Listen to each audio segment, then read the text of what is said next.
Welcome, ladies and gentlemen, boys and girls, children of all ages. It is the Dads Watching Sports podcast. Michael Draper, Kyle Castles. We are broadcasting live on the RTF Sports Network Facebook page, along with the Dads Watching Sports Facebook page as well. Michael Buck, what's up with you as well, sir? How are you? We appreciate you checking us out here on Dads Watching Sports, and we appreciate everybody doing that this week. If you've never checked out the show before, we're dads, we talk sports, and that's kind of how the way it goes. We're normally joined by Matt Kirk, but Kyle, I was actually wrong on our dad debate show. Matt is not. Whoa! This is not the only thing you were wrong about. Oh, no, come on. No, you know that, right? No, not at all. So Matt is actually in Bora Bora. I said that he was in another tropical location on the show, but Matt corrected me. So, that's not the case. Me and the family are actually in Bora Bora. And I do think, Kyle, throughout this show, we may actually hear from Matt. He is going to try and get some cell reception down in Bora Bora and give us a call for our NHL pick'em, our lottery team pick'em. That's just the next little bit. Let's see, they're what, 5 or 6 hours behind us, so that is sun time. I know it's commitment. I'm guessing he's already bronzed, but we'll see if we get in touch with Matt. But again, Dad's Watching Sports. You can check us out anytime. Anywhere if you download the podcast. And also we are on the RTF Sports Network Tuesdays and Thursdays at 11 a.m. Central, or 11 a.m. Eastern, 10 a.m. Central. We'd love to hear from you, whether it's throughout the show here or throughout the week. You can email us at dadswatchingsports.com. Check us out on Twitter, Facebook, Instagram, kind of the whole 9 yards. We do that. And again, you can listen anytime, anywhere. Kyle, we're going to get into a couple of topics. We're actually going to be joined later in the show. We believe, hopefully, fingers are crossed, by Kyle and Shane from the Frustration Nation podcast. They'll be joining us after our first break. But Kyle, I got to get into one story. I usually like to start off the show with a quick little family story about something that has happened in the Draper household. And today, this was kind of one of those like aha moments where like, Dad, you're screwing everything up moments, because we're sitting in our kitchen living room area. And I look over and I see our son has climbed up on the coffee table. And that's nothing new because he does it all the time because he's a 1.5-year-old and he's a boy and he loves doing dangerous things. So Hayden climbs on the coffee table. And then I look at Emma and she's sitting on the little table that our kids eat at. And so, of course, I naturally go, well, Emma, it's because you're sitting there. And then I pause for a second and then I look at myself and say, oh, I'm sitting on the kitchen counter. And so here is Dad trying to yell at both kids for doing something they're not supposed to be doing when I am leading the example by sitting on the kitchen counter. Just another reminder, Kyle, that we've got to watch every moment, every movement, because those little eyes are always watching us. Absolutely. They are always watching us. They're also listening. So you have to watch what you say when they're around as well. Yeah, no doubt about that. No doubt about that. Just another constant reminder. Okay. All right, Kyle. One of our favorite people out there in the world is Dwayne Johnson, also known as The Rock. If you smell what I'm cooking, The Rock is man. He's got it made. He's got everything. It's so hard to remember the days of Rocky Maivia. And coming in with the Nation of Domination and all that. And now The Rock's one of the most popular movie stars, personalities. I mean, people think that he should run for president.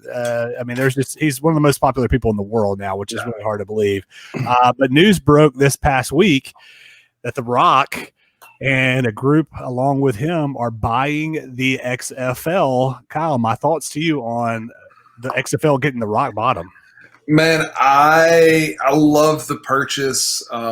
It was, a lot of money for us, but for, someone like The Rock and his group, I actually read that his ex-wife is also in the group that purchased. So she's kind of still his business manager while also being his ex-wife. Yeah. So that's interesting. But I love it, like a $15 million purchase price for a whole football league that, for all intents and purposes, kind of put together for you.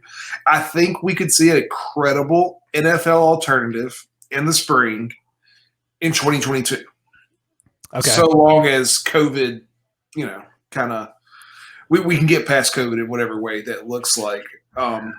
Well, let me ask you this. So, and we'll get into this discussion a little bit more later on the show, but we have seen some conversations in the past couple of days about some college football players opting out for this year. We've also seen the Big Ten is more or less threatening to say we're not playing this fall, and other conferences you need to follow suit. If that happens, does this open the door for the XFL to potentially be a place where those players can go and start training and start potentially receiving paychecks? What do you think? Yeah, I mean, I think that's possible. I think the last I've heard, and maybe you heard something that I haven't, but the last I heard, it sounds like, the Power 5 conferences, ADs and presidents of the conference, I'm not exactly sure who all was on it, but, the decision makers, or a lot of the decision makers for the conference, were on a call today, and they were discussing, should we or shouldn't we play this fall? And it sounds like, there was no decision made, but it sounds like everybody's kind of leaning to no on this fall. But it sounds like most people are thinking maybe we can play this spring. If that's the case, the XFL does not want to try and come back this coming spring because they don't want to compete with the established college. I mean, you think we want college football right now. Imagine us not having it for the fall and knowing it's coming back in February or whatever. I mean, Michael chiming in as well. NFL will be playing in the spring as well, though. Yeah, I mean that very well could happen. Possible, and very well could happen. And so, because of those two things, I don't think there's any chance you could see, or you would see, the XFL come back this spring. Even if if the NFL plays this fall, if college football's played in the spring, they don't want to do that. The only way they could come back this next spring would be if both could play this fall and they're not going to play this spring. And right now, college football doesn't look like it. But I mean, let's be honest. I think Dwayne Johnson has a much better feel for what it would take to run a football league. I think his presence gets more people to tune in than saying like, hey, we got some old NFL executives that are running this the way Vince put it together this past season.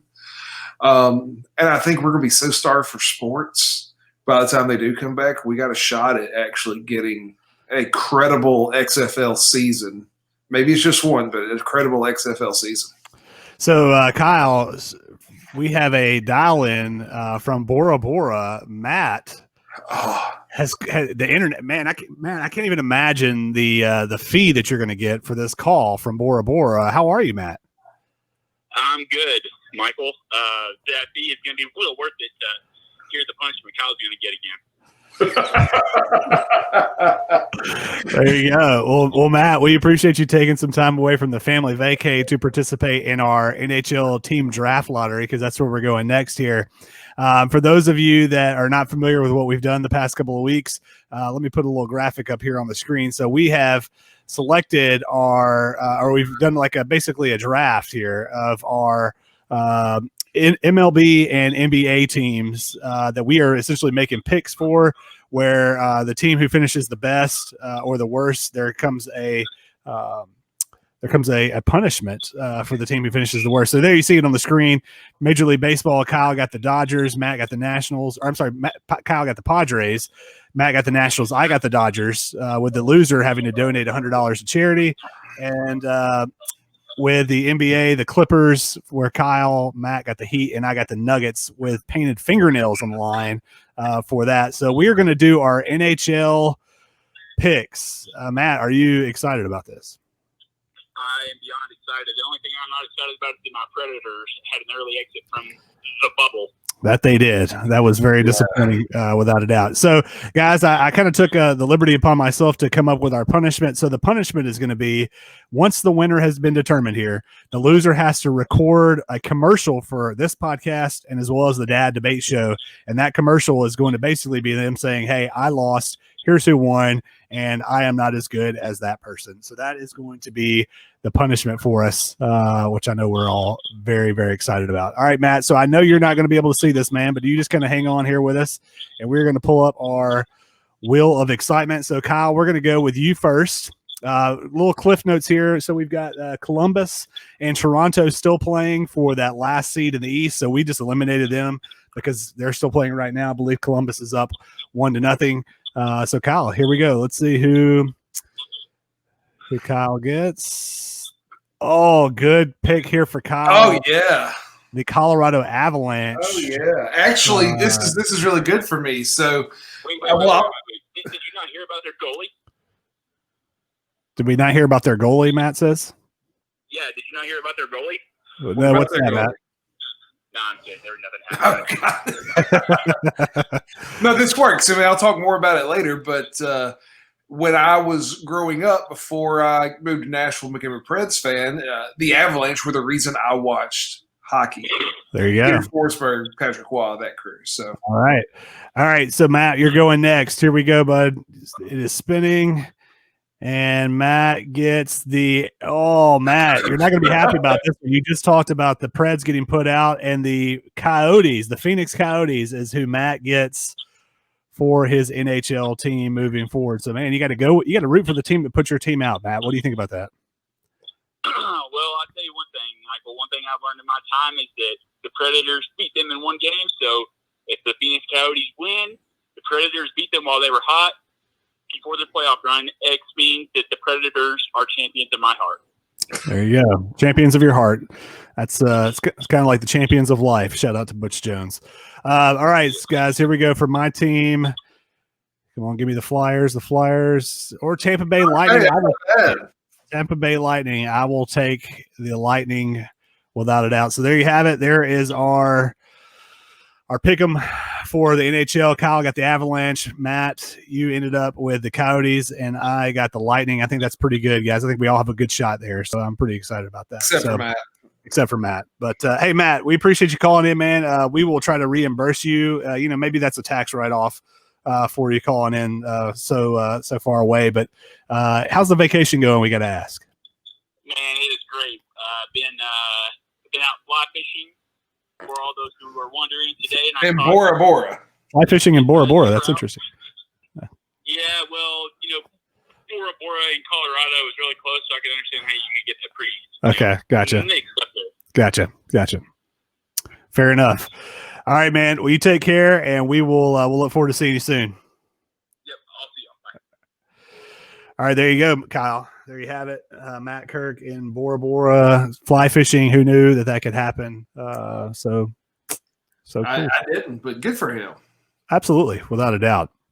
Kyle, we've got just about a minute or so before our commercial break. So, thoughts on the Avalanche, the Coyotes, and the Lightning? Yeah, I'm stoked that I got the Avs. I mean, they're a good team. Nathan McKinnon's probably easy top 5, maybe top 1-2 player in the league, and so I'm thrilled. You should be thrilled with the Lightning.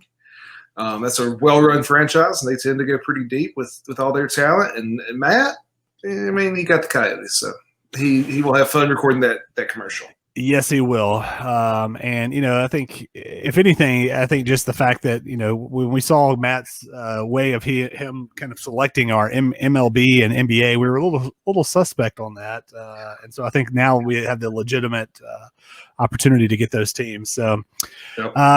Kyle, before we go to a quick break, I've got to ask you about the dad debate. We've only got about 30 seconds here. So you and I faced off in the dad debate on Wednesday night.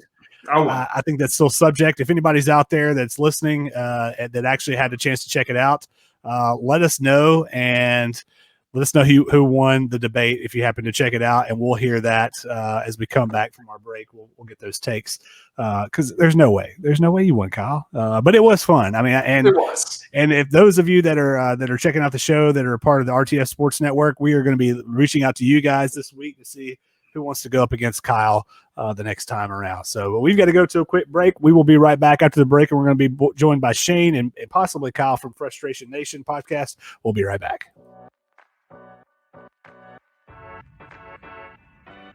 The Dads of Dads Watching Sports are coming to you with a new weekly show on Wednesday nights. That's right. Check out our new half-hour show, The Dad Debate, on Wednesdays at 9:30 p.m. Eastern, 8:30 p.m. Central on the RTF Sports Network Facebook page. And it'll be available immediately for download following our show on the Dads Watching Sports podcast feed. 3 debate topics, 2 dads, 1 winner. It's going to be you.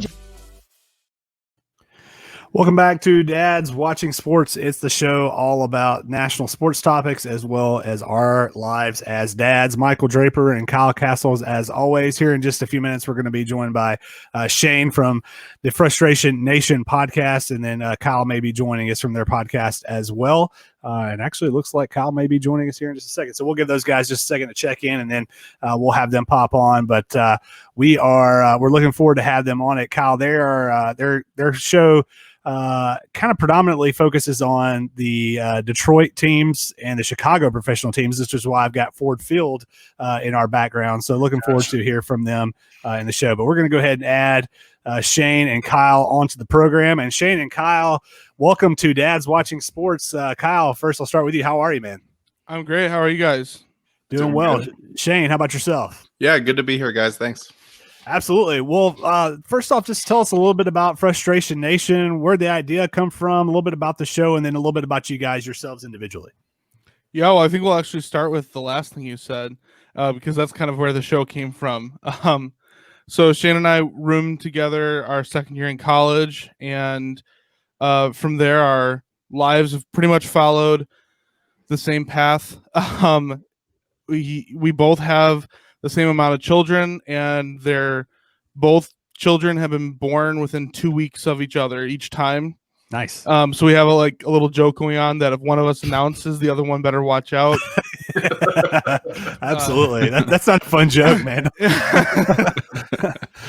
It's literally a dad joke, right? Yeah, It's absolutely. But yeah, so because of just a lot of commonalities, and then we both have similar passions for sports, just for different teams.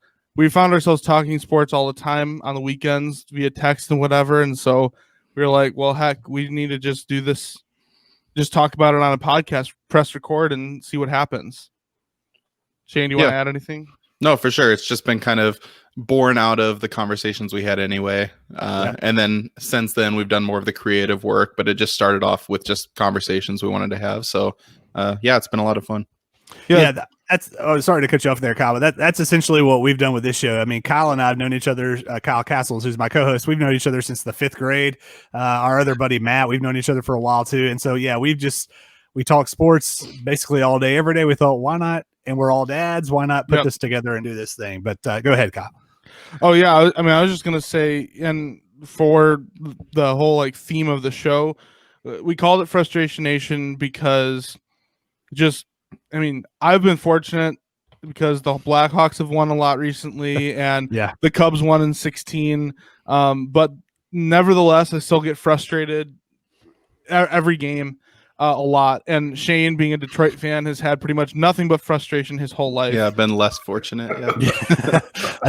That's a good way of putting it. Yeah. You had the Pistons though. The Pistons had a good run there. Well, yeah, we talk about on the show kind of when we introduce ourselves. I moved to Detroit the year after they won the championship. Oh man! So it's your fault. Yeah, right. But yeah, I saw one Red Wings championship, which was nice, but that's been over a decade now. So yeah, it's been a lot of frustration. Yeah, Hockey Town's not Hockey Town anymore, right? No, it's not. No. Yeah, that's pretty wild. Well, we appreciate you guys joining us on the show, and we definitely want to get your takes just kind of quickly about sports have been back for a couple of weeks now. We went on that just a huge long time there without anything going on, which was frustration for all of us. So just kind of quickly, you guys, Shane, you can go first, and then Kyle. Shane, just talk a little bit about what that's been like for you and your family going through the whole COVID deal and then getting back to watching some sports. Yeah. Just aside from sports, it's just been a lot personally. Just work's been really affected by it as far as hours and cases at work, things like that. So just dealing with the same things everybody is, but especially for sports being kind of my outlet or the thing that kind of that thing you can leave work. And then I'm just like you guys, same thing, just leave work and kind of look to something else or have something else be able to take some of the stress away or be able to put your attention onto something, and not having that, it made a difference. So as bad as my teams have been, like Kyle said, it's still something you miss, is being able to just kind of have something else to occupy your time. So, without a doubt. yeah. So you mentioned, you guys mentioned families really quick. Just give us a little background. Because this is a Dad's Watching Sports podcast. Just tell us a little bit about your family yourself. Yeah. So Kyle and I both, but we met our wives at college. And so I have 2 kids. The oldest, Levi, just turned 3 this summer. And my daughter will turn 1 actually on Halloween this year. So nice. 2 young kids at home and work a lot. But yeah. Yeah, well, we're right in the thick of that as well. I've also got a almost 4-year-old and a 1.5-year-old. Kyle's got 3 that are 5, 5, 3, and So I got a 5-year-old who'll be 6th at the end of November. I got a 3-year-old that'll be 4 at the end of September, and I got a little baby girl that will turn 1 the first week of December. Yeah, nice. So we're all right there with you, without a doubt. Well, guys, one thing we wanted to get into, and hopefully we'll be able to get Kyle back on here in just a second, was if you've been on specifically Facebook in the past couple of weeks, there's kind of this thing that's kind of floating around. It's a challenge where you can post your top 10 athletes of all time. There's really no strings attached to it. It's not who are the best athletes, it's who are your favorites, and then you tag somebody. Well, I got tagged, and it kind of led me to think about, okay, who are my top 10? And I thought that'd be a great thing for us to discuss on the show. So we're going to go through our top 10 athletes of all time. There is probably going to be a lot of homerism going on here, and that's quite all right, because that's the way we are. But Kyle Castles, I'll let you go first, and just go ahead and run through 10 through – let's go 10 through 5, and then we'll go back and do 5 through 1 after that. So you said homerism. Yes, I am a homer, and my list will prove that. So just, throwing this out. I grew up in Mississippi, born and raised in Mississippi. I'm a Mississippi State fan. And at number 10, it is what at one time was probably the best quarterback, at least statistically, the best quarterback to come through the school. Wayne Madkin. Until Dak Prescott. And yes, number 10 is Wayne. Nice. Yes. I love it. Yes. Did you see on ESPN Classic the other night, they played the A&M State the Snowball. The Snowball. I did see that. Yeah. Anyways, go ahead. Wayne Madkin. Never thought Wayne his name would come up on this podcast. That's great. Oh, God. He is a legend in Snowball. He is. Number 9, we spun in the last segment, and I got the Avs. And the reason I started watching Avalanche hockey and the reason I got into hockey when I was, 11, 12 years old is because of Patrick Waugh in the net for the Avs. I loved watching that guy. He was just insane. And so Patrick Waugh, number 9. Number 8, going back to Mississippi State, talked about Wayne Madkin. Right before him was a guy named James J.J. Johnson. Oh, yeah. Toting the rock. So I definitely went with more homerism there. And then 7 and 6, more homerism. I'm a Saints fan. And growing up, there were 2 players for the Saints that I loved watching. Number 7 was Bobby Hebert. Oh, yes. Quarterback. Nice. And protecting his blind side was Willie Roaf. William Rowe. Absolutely. That's awesome. Shane, we'll go ahead and let you go ahead and give your number 10 through 5 as well. Okay. So I'm trying to decide how much of a homer I want to be. So real quick, be as homer as you want to be. Okay, I got you. I'm going to start with number 10. I'm going to go Pavel Datsyuk for the Red Wings. Okay. Nice. Obviously one of our better players from back when we were good, but just also one of my favorites. Man. I'm going to go Miguel Cabrera, 9. Okay. Miggy, yeah. 9? Really, Shane? I'm surprised. Yeah. I'm going to go I kind of tossed these 2 around, but just this is where my homerism I kind of had to put a back seat to that because I'm going to go Miguel Cabrera 9 and I'm going to go Albert Pujols 8. Okay. Just to be fair, which hurts you, Kyle, as a Cubs fan, but yeah. So both Kyles are Cubs fans. Yeah. Oh, really? Nice. My oldest son's name is Wrigley. Oh, really? Nice. Nice. That's perfect. That's good. Nice. So then I'm going to go so I did 7. So number 6, I'm going to go LeBron James. Ooh. It's a good thing our other co-host Matt is not on here. So he's he's a LeBron James guy for sure. Nice. And then I'm going to go I'll slot Kobe right above LeBron James because I think the two of them, when I have that conversation of who's the greatest, I flip flop them as 2 and 3 all time. So I'm going to go Kobe right above LeBron. Okay. All right, so I'll run through my top 10, or at least my 10 through 5. Kyle, I alluded to you before the show that I had one player that was somewhat of a rival of one of my favorite teams. So my number 10, I'm going to Gainesville. And, man, I'm going to be honest. I'm a big Tebow fan, and I was when he was in college. I saw him play a couple of times live, and the guy just won me over with the way he played and just everything about him I appreciate. So I've got Tebow at number 10. Number 9, I'm going to the WWE, and one of my favorite professional wrestlers of all time is none other than Y2J, Chris Jericho. So he is my number 9. Number 8, I'm a diehard University of Kentucky fan. And as a kid that was a little bit bigger back in the day, specifically, I looked up to and idolized the Pillsbury throwboy, the hefty lefty, Jared Lorenzen. May he rest in peace. So he's my number 8.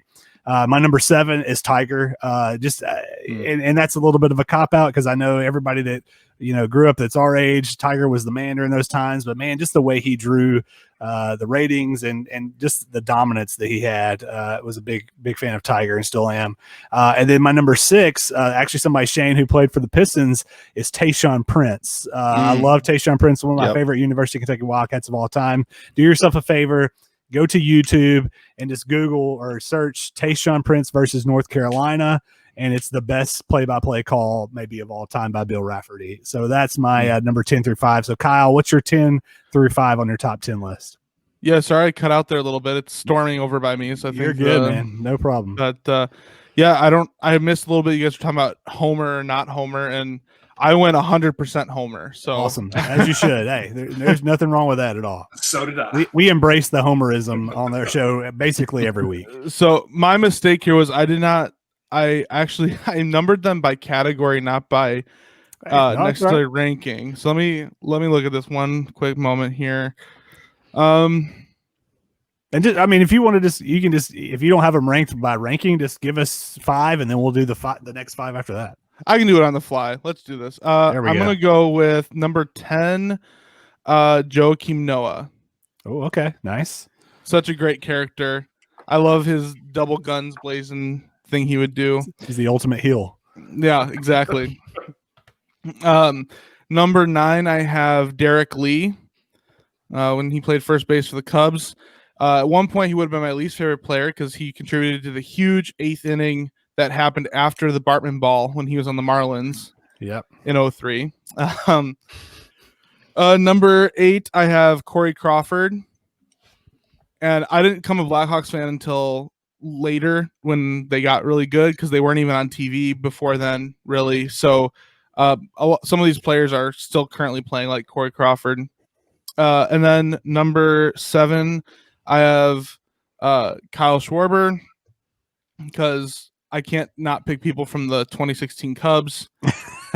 And number 6, I have Charles Tillman, Peanut, and his Peanut Punch. And we're going all the way to 5? Yes. And number 5, I have Anthony Rizzo. Anthony Rizzo, man, yeah. Good choices there, guys. We've got like a minute before our next commercial break, so we'll come back and we'll do the top 5 after that. But Kyle Castles, any thoughts so far on everybody's? First off, I got to ask you, Kyle, my Y2J. Y2J. I was not expecting that. Yeah. We were talking before the show, and I'm throw a tease out real quick. He's got another WWE guy coming up. Of course I do. I knew who it was from the get-go, but when he told me he had 2, I had no clue. I've known this guy since 5th grade. I had no clue who the second one was. They're real athletes, man. It's still real. It's still real to me. The other thing, I feel bad as a Cubs fan. Maybe I should have put some of the 2016 Cubs, but only one Cub made the list, and he was not part of the 2016 Cubs. He played for the Cubs back in the 80s and early 90s. There we go. Well, Kyle, we got to go to a quick break. We'll be right back, and we'll get more of that list. We'll be right back on Dad's Watching Sports. Are you a dad? Good. Do you like to watch sports? Even better. Sounds like you need to check out our podcast, Dads Watching Sports. Each week we talk about national sports topics. Yay, sports are back. And our lives as dads of kids 5 years and under, and the highs and lows that come with fatherhood. You can check us out on the RTF Sports Network on Tuesdays and Thursdays at 11 a.m. Eastern, 10 a.m. Central. And, of course, you can download the show wherever you listen to podcasts. Just search Dads Watching Sports. And while you're there, share with a bro dad. That's Dads Watching Sports. We're back here on Dads Watching Sports. It's Michael Draper and Kyle Castles as always, and we are joined by Kyle and Shane of Frustration Nation podcast. We are going through our top 10 athletes of all times, the Homer edition. For you guys out there, and thanks so much for checking out Dads Watching Sports this week. If you haven't checked out the Dad Debate, we record that show on Wednesday nights. This past Wednesday, Kyle and I went 1-on-1. Kyle thinks he's the winner. It wasn't the case, but check that out as well. And guys, tell us a little bit more about Frustration Nation. Where can people find it? When should people be looking for new episodes and things like that? Yeah, totally. We are our Twitter is at RealFN Podcast. But we're more active on our Facebook page, if I'm being totally honest, which is also at facebooks.com/RealFN Podcast. We release episodes every Tuesday and Thursday. And we are part of the Shoot Your Shot Sports network. So if you go to shootyourshotsports.com, you can find a lot more of our stuff as well as the other people that we work with there. Shane, do you want to add anything? No, yeah, just definitely check out our content Tuesdays and Thursdays. We'll have some more stuff in the works that'll be coming out soon. So more announcements to come as far as live shows, things like that. So I think we can go ahead and announce that live show because it's official. So it's the perfect Dad's Watching Sports is the perfect place.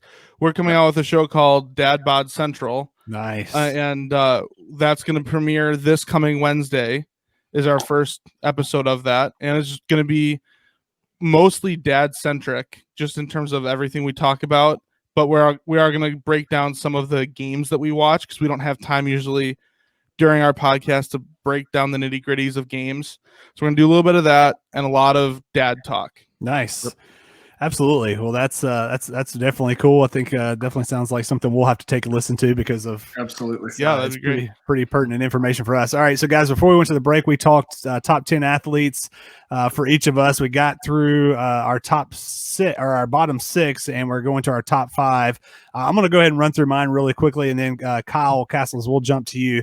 So my number five, I grew up for no particular reason whatsoever a Miami Dolphins fan, and I think it was mainly because my brother was a Bills fan, and I had to go against whoever he was. And so in the 90s, it was the Dolphins and the Bills. So my number five is Dan Marino. Number four, Kyle alluded to this earlier with my WWE pick. It's the Macho Man Randy Savage, the greatest professional wrestler of all time. Number three, I've got to go to the Shimmy. Antoine Walker, honestly, really enjoyed his career more in Boston than I did in Kentucky, even though he won a national championship. But I love some Antoine Walker, and now getting to see him work for the SEC Network is really cool. And that's going to be the rest of my way is Kentucky players. Number two is the greatest quarterback in the history of the school, Tim Couch. I mean, the guy, some people say he was a bust. He wasn't a bust. He just had a lot of injuries, and the Browns were terrible, but he actually got them to the playoffs 1 year. And so Tim Couch is number two. And the number one is what most people deem as kind of the savior of Kentucky basketball after they went to on probation. The biggest recruit they got right after that was Jamal Mashburn, and he led them back to the Final Four. So Monster Mash is my number one. Kyle, give us your top five. All right. So number five, not so much a homer pick, but the regular listeners know this. I played offensive line in high school and in college, and so I love good offensive line play. And then something that a lot of listeners don't know. Actually, probably no listeners know. When we moved back to Tennessee and I first started coaching, the head coach that I worked with was Kevin Dyson. So you may remember him as the guy who. For the Titans in that Super Bowl came up 1 yard short. He was also the guy who scored the touchdown on the Music City Miracle against the Bills in that wild card game. He was my head coach that I worked for. He played with a guy named Bruce Matthews. Yeah, and so right. I loved watching Bruce Matthews and then just listening to Dice tell me stories about Bruce and how Bruce knew how to be dirty without being called. It just like he's kind of like this legend for me as far as offensive line play goes. So Bruce Matthews at five. I'm a Mississippi State fan, so the best player in school history at number 4, Dak Prescott. I mean, that dude got us to number 1 ranking in the nation, which like Mississippi State does not belong. that had only happened. That had only happened on our PlayStation games. Exactly. So Dak at 4. I'm a big guy. I like the big guys. I don't need I like the goalies in hockey. I like the centers in basketball. And there's one center that I believe could dominate at any point basketball's ever been played. That is, Shaq Daddy, Shaquille O'Neal. So Shaq at number 3, he was a ton of fun to watch. Number 2, this is where I go real homer. I grew up a Cubs fan. Love myself some Cubs baseball, and I couldn't pick just one for number 2 because it's got to be those guys that I grew up watching. And so that's Rafael Palmeiro and Ryan Sandberg are both at number 2. Rafi and Rhino, man. Nice. And Rafi played at Mississippi State, and so that helps. And then I'm a Saints fan. And there's only been one guy to bring us a Lombardi trophy to New Orleans, and that's the GOAT. He's better than Brady. He's better than Peyton. And real quick, Pop, I know you're going to listen to this later. I am sorry Peyton's not in my top 10. I was going to say. But Drew Brees. That's ballsy not having a Manning in your top 10. You're going to hear that from your family. So for the listeners, and Kyle, for you and Shane, because y'all know this, my dad has a room at the house. Let's call it what it is. It's a shrine. There is a Manning shrine. It's Peyton, it's Eli, it's Archie, memorabilia from floor to ceiling. So, Pop, I'm sorry that I didn't pick a Manning in my top 10. You should be. I would just like to interject here real quick. When I was watching the Saints-Colts Super Bowl, I was at like a little party, and I called the Tracy Porter pick 6 before it happened. I turned to a friend. It was like in between, like while they were in the huddle. I said, Peyton's going to throw pick 6 here. And up to that point, he had been like super like ice in his veins in the playoffs and everything. Mm-hmm. And so the whole room like honestly erupted when that happened, not because we were Saints fans, but because I called a pick 6 in the Super Bowl. Nice. Well, if you could just call Saints winning the Super Bowl more often, I'll be happy. I'll try next year. There you go. Well, Kyle, while you're talking, go ahead and give us your top. I know you gave us your number 5, but let's give your top 4. All right, sounds good. Number 4, I have Patrick Kane, best Blackhawks player that's on the team, best Blackhawks player I may ever see. He's arguably one of the best American hockey players, NHL players, I should say. Then number 3, he was awesome for like 4 years, and then the knee hit the floor, and that was Derrick Rose. Yeah. Oh man, he was just electrifying, youngest MVP in the league. You got on the edge of your seat every time he touched the ball. Then my last 2 here are some Chicago Bears. Man, the 2007 Super Bowl that was Bears Colts. That, of course, unfortunately, the Bears lost. That was a super exciting year for me. So number 2, I have Brian Urlacher, who, if you ever drive through Chicago, you will know Brian Urlacher has hair now because there are billboards all over the place for it. Yep. And my number 1 is the king of returns, and that is Devin Hester. Devin Hester, nice. Yep. Shocking! Yep. You are in Chicago, and Jordan didn't make your top 10. Yeah, Jordan was a little before my time. I was born in mid-90s, and so I was alive for some of it. Okay. But my first basketball memory with Jordan was Wizards, yeah.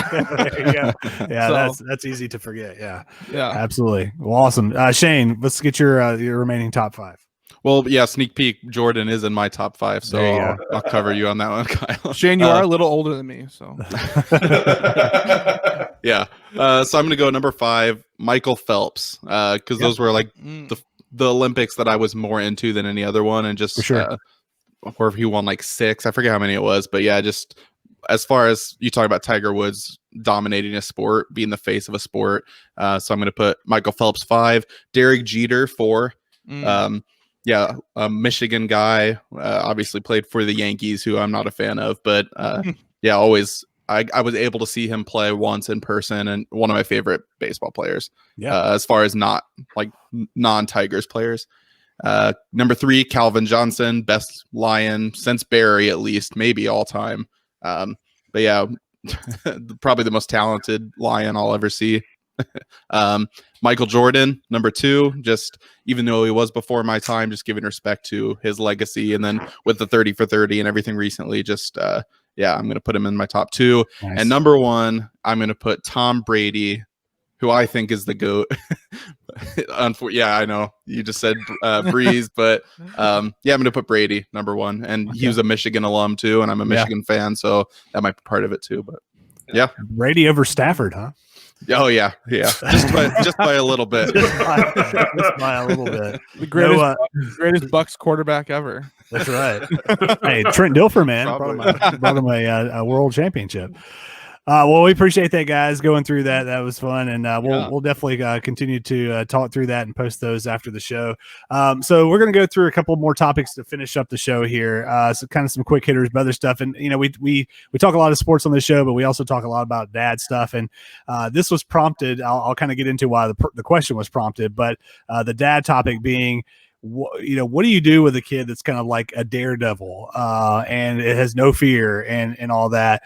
It was prompted again by my son. We had some friends over last night, and their kids are about our kids' age, and the 2 youngest ones are both like 1.5, and they're just diving off of things, and they're climbing on everything, and you like the fact that they're adventurous, but it also scares you to death, and you know that they're going to fall and bust their butt and get hurt and start crying and all this and all that. So Shane, I'll toss it to you first. Like, what do you guys do? Do you have one of those in your family, and what's the makeup for, or what's the way to combat a daredevil? Oh yeah. Well, yeah, my son definitely is that. And I think he gets it from me because I was that kid growing up. So when I was a kid, I broke my arm 3 times before the age of 7. So I was just constantly getting hurt. And so I don't know if he gets that from me or what, but I guess because of that, my philosophy has been more just let him get hurt as long as he's not endangering his life. He'll learn from it. So kids are pretty resilient too. So yeah. That they are. Kyle Castles, I saw you shaking your head when he said just as long as he doesn't get too hurt. You've got 2 boys, 5 and 3. I'm sure there's a lot going on. Yeah, I mean, there's constant wrestling matches and fights and stuff at my house, and I didn't think it would happen at 5 and 3. I want to be a little older, but no, 5 and 3. My 5-year-old, he's the daredevil. We let him outside, I think, earlier this year. I think it started like probably February, March this year, and just couldn't find him. All of a sudden, realized he had climbed up into one of the trees in the backyard and didn't have a clue he even knew how to climb a tree. And the kid was more than halfway up the tree. But here's the bad thing. He's a daredevil, and he also is extremely clumsy. Like, he's already broken his arm once, and not because he was doing anything crazy. He was running through a hallway at church and fell right and broke his arm.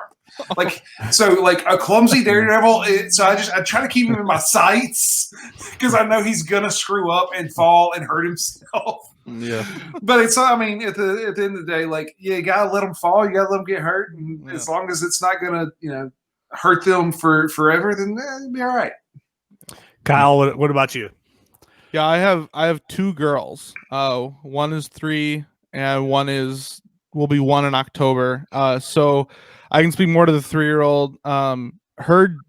She's honestly not even super daredevil. Like, the closest I can say she gets to it is when we go to a playground, she just assumes, like, lately she's been really into ladders. So she just assumes she can climb everything that's there. Yeah. And the one thing, thankfully, she stayed away from is the fireman's pole, because that's, that would be easy to fall.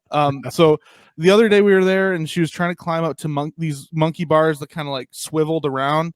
And I just told her, I watched her climb up the ladder, and she got to the monkey bars, and I just said, that was so fun. Now we're like, let's get down and go do the next thing. Because she's no shot at the monkey bars. The other one is my less than 1-year-old is a daredevil because she does not understand we try to give our cat space, but she does not understand that, and so she just no matter how many times we tell her no kitty, no kitty, no kitty, she'll continue to go back and reach for his face because he's soft and cute. But anyway, that's the most I have about Daredevil. Yeah, that sounds a lot like our son, who's 1.5. He loves our dog, and our dog does not love him. And he's always like, "Oh, Baylor, Baylor, Baylor," and the dog's like growling at him, and we just know she's going to snap at him at any point in time.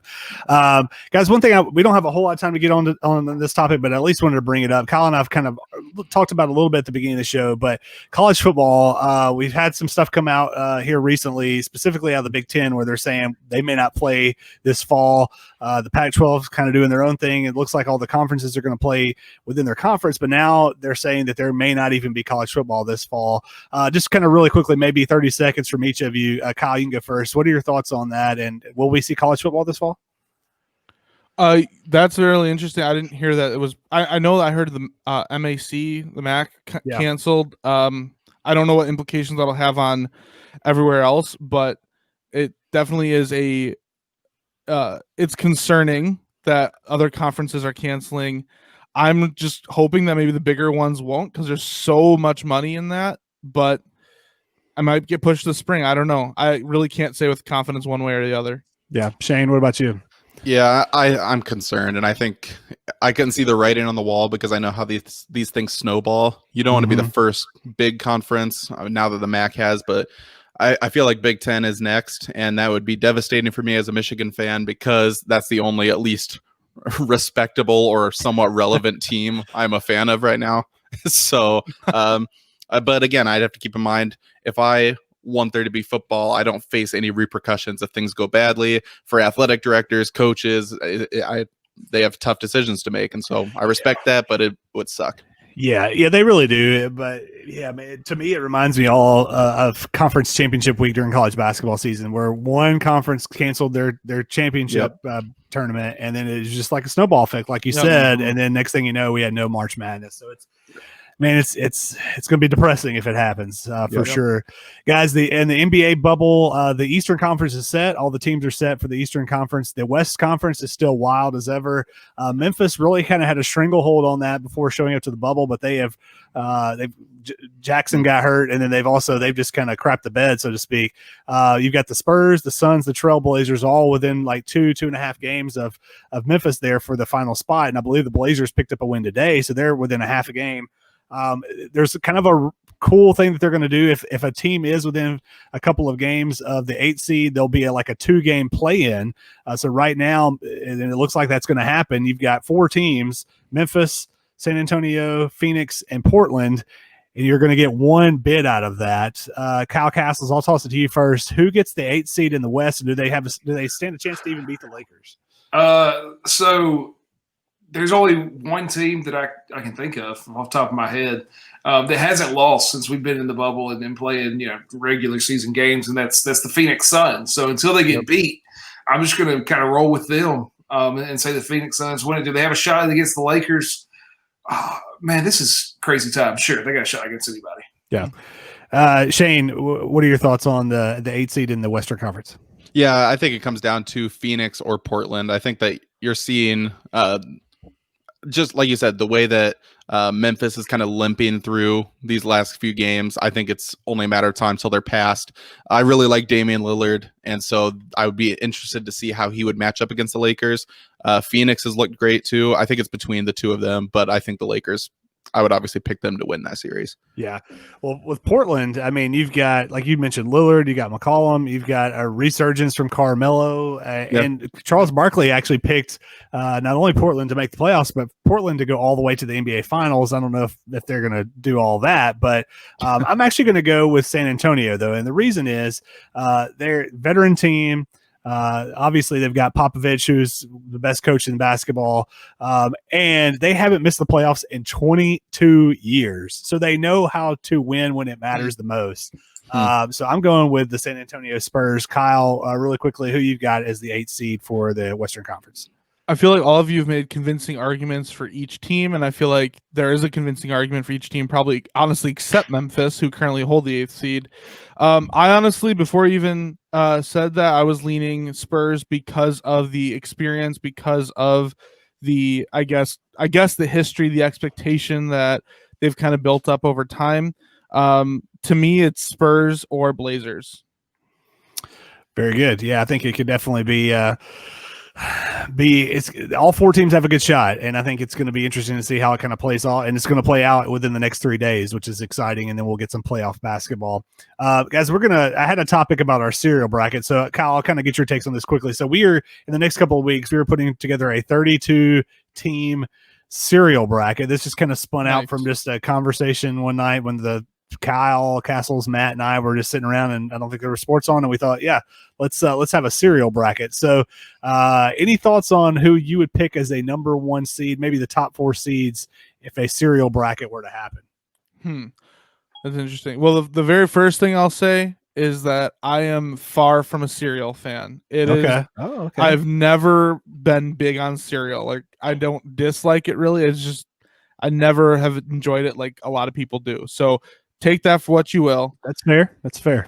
But my number one is easy, and that's Cinnamon Toast Crunch. Yep. They're kind of like the overall number one seed, basically, what we've kind of gotten to. So good. It's so good. Yeah. I mean, you get the crunchy and the cinnamon, and then you get cinnamon milk. It's like, I don't know. There's nothing that could go wrong. You had asked if we thought there could be like a Cinderella cereal. My opinion, and I don't know how other people might view this, but I feel like Honey Bunches of Oats is a really good selection for that because they're considered quote unquote healthy, and they don't necessarily have the most sugary flavor profile as a lot of the other cereals, but to me they're the most filling and the most flavorful like combination. Yeah. Whereas a lot of the other cereals, you eat them and you kind of feel empty if you don't have another bowl or two. So Kyle, I've got to give you props, man. You, as a person who said you don't really, cereal's not really a thing. You sounded literally like a bracketologist here. Thank you. Cereal. I mean, I feel like if there was a Joe Lenardi of cereal brackets, I feel like you're the guy. Perfect. Guys, we've only got about a minute left in the show, but quickly, Shane, any thoughts on our upcoming cereal bracket? Real quick, my top 4: Reese's Puffs, Fruity Pebbles, Captain Crunch, and Cinnamon Toast Crunch. There you go. Yeah, Cinnamon Toast Crunch, like I said, is kind of like I'm almost positive we're going them as the number one overall seed. So, guys, we got about 30 seconds left. We really appreciate you guys coming on the show and being with us. And I apologize it's taking this long to get you guys on, but we look forward to hearing more about Frustration Nation, about your dad show that's coming up. Yeah, definitely. And all that. All that stuff, but we definitely appreciate that. Kyle Castles, it's been fun as always, sir. Oh man, I'm ready for Wednesday, and I can take on whoever. There you go. If you're interested in joining the dad debate, let us know, and we'll get somebody on against Kyle on Wednesday night. But guys, we got to get out of here. This has been Dad's Watching Sports. We will see you next week. Awesome. Thanks for having us on.